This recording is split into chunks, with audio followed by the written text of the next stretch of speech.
Hello everyone and welcome back. So before I get going in this video, I just want to thank the people that have shared the previous videos about the announcements that I've made on Facebook. So I thank you all for sharing it. I really appreciate it. So for this video here, I want to talk about boundaries.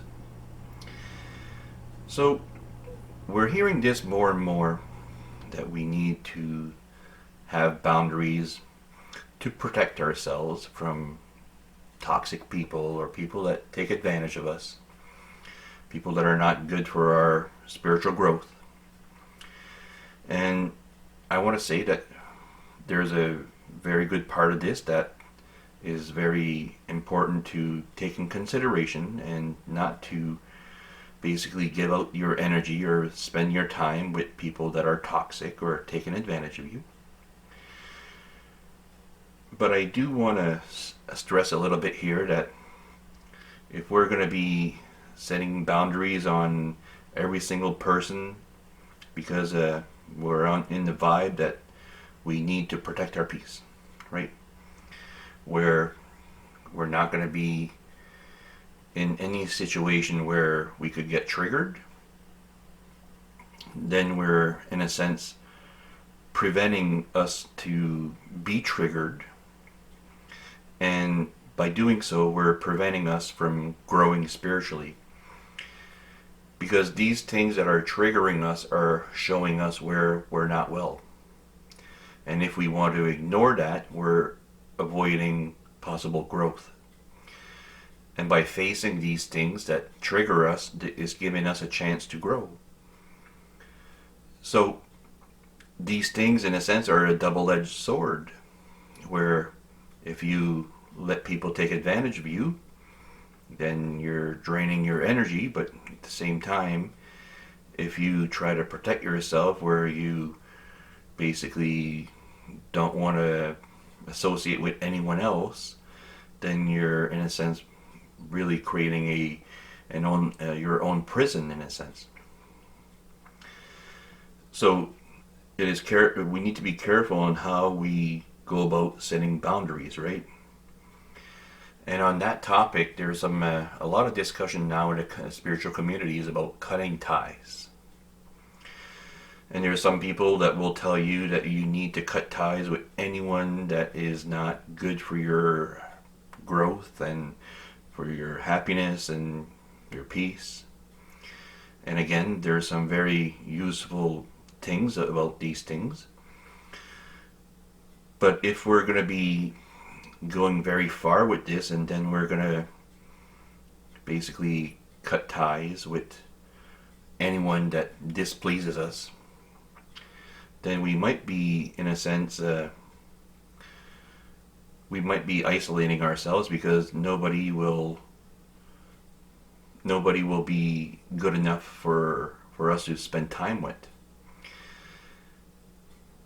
And because we can say that, well, that person triggered me, and because of that I need to keep away from them, right?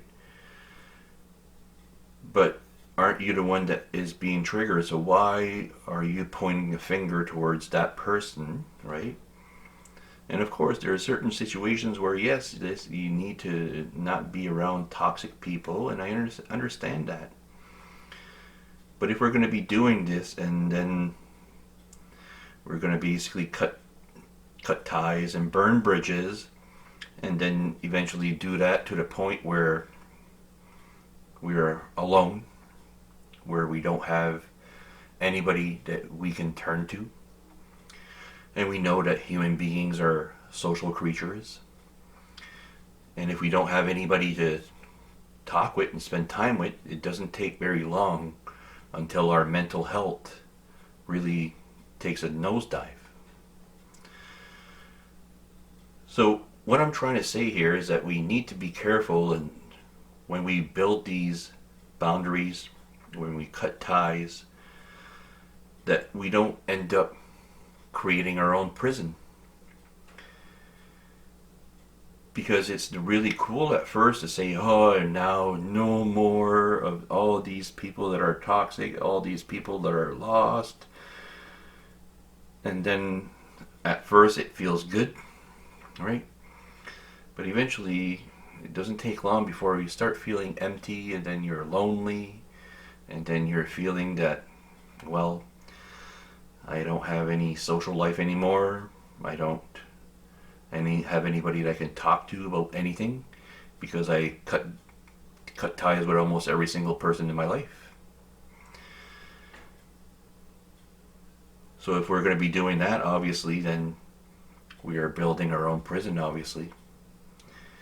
And then who do we have to blame when we do that? Will you blame the people that were toxic? Or will you finally turn that finger and point it towards yourself?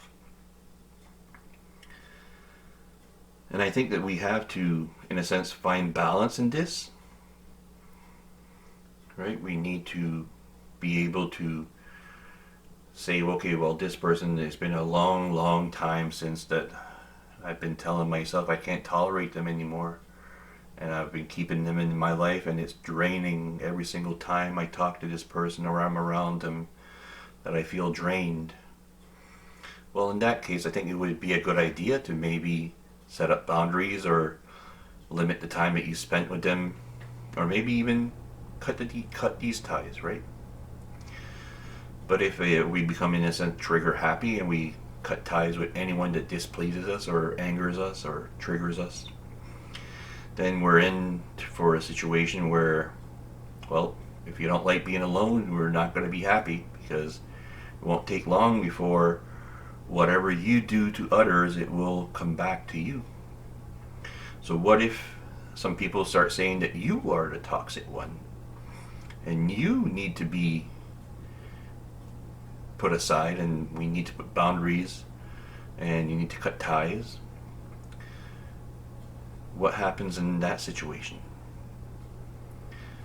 Because in a sense, we're doing it to ourselves by cutting ties with everyone else, and then life, being a mirror, will reflect that back to us.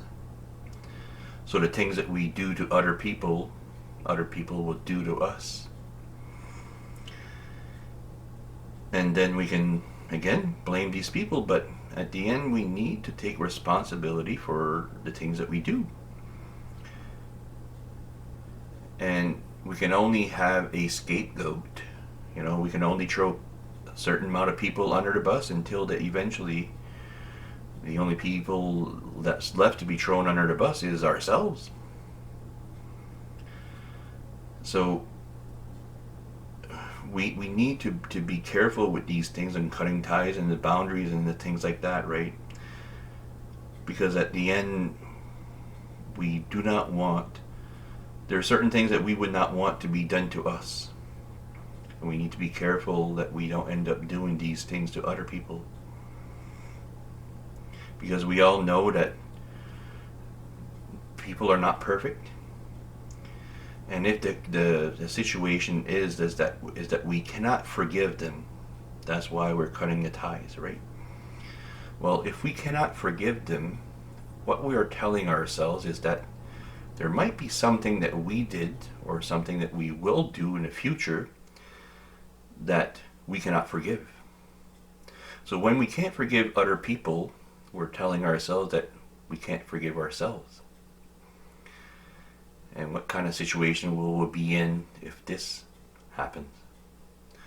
When all the regret comes back reflected at us. And then if we can't forgive ourselves, then we're going to be facing a quite dark situation, right? And then we're going to be seeing how we did the same thing to other people. So in a sense, we became the toxic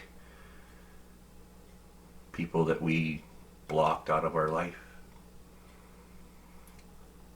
So it's just something to think about. That the golden rule that we should treat other people the way that we want to be treated. But if there's a genuine situation where this person is absolutely toxic, then don't be scared of, setting up boundaries and maybe even cutting them out of your life. But again, we need to be careful on becoming trigger happy and doing the same thing to anyone that displeases us, right? So what do you think? Do you think boundaries are a good thing? Or do you think they're a bad thing? I think that in a sense boundaries are like a double-edged sword where there's some good things about it and there's some bad things about it. And we need to use them properly in the right situation. And then by doing so, we're in a sense protecting ourselves from the karmic repercussions. So, what do you have to say about this? Do you have any situations where you feel that boundaries and cutting ties is absolutely justified every single time? Or is it not as black and white? So if you like this video, like. If you are not subscribed already, subscribe. And I love you. I appreciate you. You're awesome just the way you are. And until next time.